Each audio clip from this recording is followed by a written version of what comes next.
મોરબીમાં કોંગ્રેસ દ્વારા મહાનગરપાલિકાના ઘેરાવ કર્યા બાદ મોરબી મહાનગરપાલિકાના કમિશનર દ્વારા શું કહ્યું, આવો જાણીએ। Story report by Solanki Himanshu, Morbi. Morbi 30 વર્ષથી મોરબીની હાલત બેતર છે। નથી પાણીની વ્યવસ્થા, નથી વરસાદી પાણીના નિકાલની વ્યવસ્થા, નથી ભૂગર્ભ ગટરના ઠેર ઠેર પાણી ઢોળાય છે। નરક જેવી પરિસ્થિતિ છે, રોડ રસ્તાની પરિસ્થિતિ છે। કમિશનરને મળવા આવી તો બહાર તાળું મારી દે છે।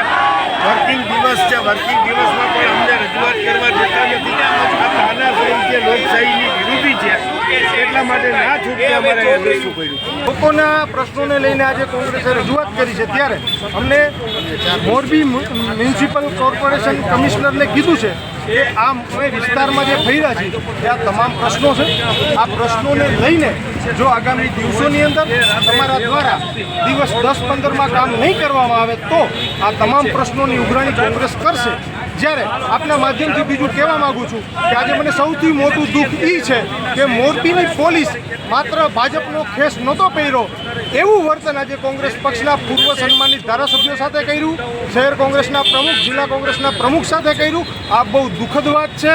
આજના દિવસને હું કાળો દિવસ તરીકે ઓળખું છું, કારણ કે લોકશાહીની અંદર હરેક પક્ષના લોકોને પોતાના પ્રશ્નોની રજૂઆત કરવાનો અધિકાર છે, ત્યારે ક્યાંક ને ક્યાંક આ લોકશાહીની હત્યા છે।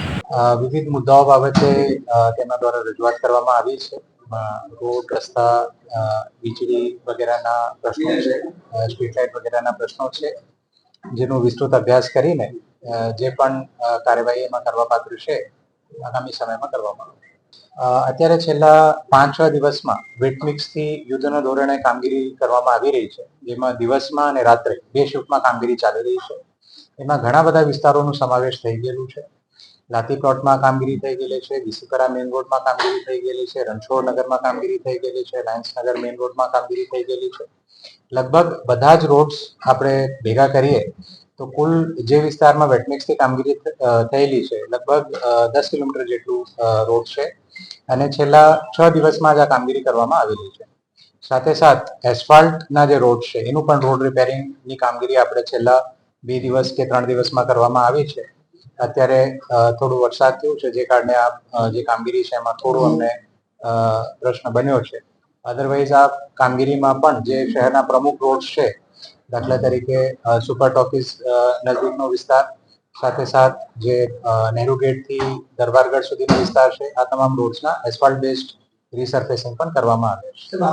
જે નંબર જાહેર કરવામાં આવ્યો છે, લોકોની ફરિયાદ છે, સાથે લઈને લોકોને મળ્યા છે, લોકો કે જે નંબર કોઈ ઉપાડ કોઈ જવાબ દે તો આ મામલે કોઈ અધિકારીઓને સૂચના આપશો? હા, એમાં પરમ દિવસે એક મીટિંગ કરવામાં આવી હતી, જેમાં તમામ અધિકારીઓના નંબર મારા દ્વારા જાતે ફોન કરીને ચેક કરવામાં આવ્યા હતા। તમામ નંબરો લાગતા હતા। એ જે રિવાઇઝડ યાદી છે, અને પરમ દિવસે અમારી જે વિસ્તૃત રિવાઇઝડ પ્રેસ બ્રીફ આવી છે એમાં નંબર્સ પણ શેર કર્યા છે। હવે કોઈ પણ નંબર આપ ડાયલ કરશો તો એમાં આપને અધિકારીઓ જે છે એ ફોન પણ ઉપાડશે અને વ્યવસ્થિત જવાબ પણ આપશે।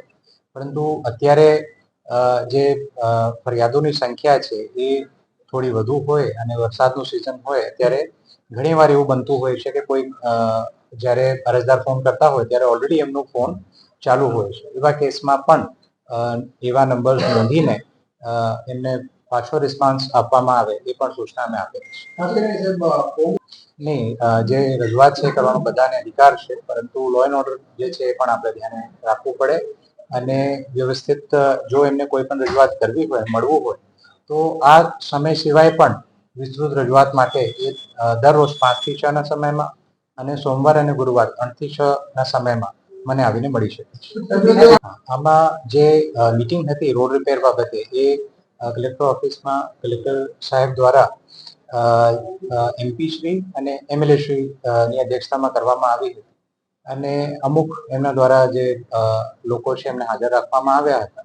એ રીતે બીજા કોઈ લોકોને પણ રજૂઆત કરવી હોય તો એ લોકો 5 થી 6 માં અને 3 થી 6 સોમ અને ગુરુમાં મને આવીને ક્યારે પણ મળી શકે છે। અમે ક્યારે પણ કોઈ વ્યક્તિને રોકતા નથી, પક્ષના આધારે કે કોઈ પણ અન્ય જે ક્રાઇટેરિયા છે એના કુદરતી વેણ છે કે જેને આપણે વોકળા કહીએ છીએ, એમાં જે દબાણો છે એ અમારા ધ્યાન ઉપર છે, અમે આઈડેન્ટિફાઈ પણ કરેલા છે, અને એ અમે દૂર કરવાની કાર્યવાહી પણ કરશું. એમાં જે રેસિડેન્શિયલ દબાણો છે એ બાબતે અમુક સુપ્રીમ કોર્ટની ગાઈડલાઇન છે, એસ્પેશિયલી ચોમાસા દરમિયાન એનું પણ અમારે ધ્યાન રાખવાનું થશે અને એના આધારે અમે આગળની કાર્યવાહી કરશું. જે લો એન્ડ ઓર્ડર છે એ આપણી પ્રાયોરિટી હોય છે. લોકો રજૂઆત કરવાનો પૂરો અધિકાર છે, પરંતુ કોઈ પણ રીતનું જો સરકારી સંપત્તિ છે એનું નુકસાન થાય એ કોઈ પણ સંજોગોમાં સ્વીકારી ન શકાય. એ ધ્યાનમાં લઈને કામગીરી કરવામાં આવી હતી પોલીસ દ્વારા. હેલો ભુજ, તો કેમ છો તમે? આજે હું તમને એવા શોરૂમની વિઝિટ કરાવું છું જે છેલ્લા 10 વર્ષથી કચ્છની જનતાના પ્રેમ અને વિશ્વાસથી મહેકતું લુગડા બજાર ફેમિલી શોરૂમ. આ શોરૂમમાં સ્ટાર્ટિંગ પ્રાઇસ 399થી છે, જેમાં kids wear, girls wear, boys wear અને જેન્ટ્સ વેર અને લેડીઝ વેરમાં પણ ન્યૂ વેરાયટીવાળું કલેક્શન પણ જોવા મળી રહેશે. અને જેન્ટ્સ માટે વેડિંગ કલેક્શન અને કુર્તા કલેક્શન પણ બહુ જ સારું છે. એનિમલ મૂવીનો પાર્ટ 2 આવે કે ના આવે, પણ એનાથી પહેલાં અમે લઈ આવ્યા છીએ લુગડા બજાર પાર્ટ 2, જેમાં તમને કિડ્સ વેરમાં વિન્ટર વેર સમર કલેક્શનનો ન્યૂ સ્ટોક આવી ગયો છે. લેડીઝ વેરમાં પણ ન્યૂ ડિઝાઇનમાં kurti, top and coat set best price थी स्टार्ट થાય છે. तो जेंट्स वेयर में भी मिल जाएगा boss. Leather, jacket, brand pants and check shirts, formal shirts, track pants પણ બેસ્ટથી બેસ્ટ પ્રાઇસ સાથે.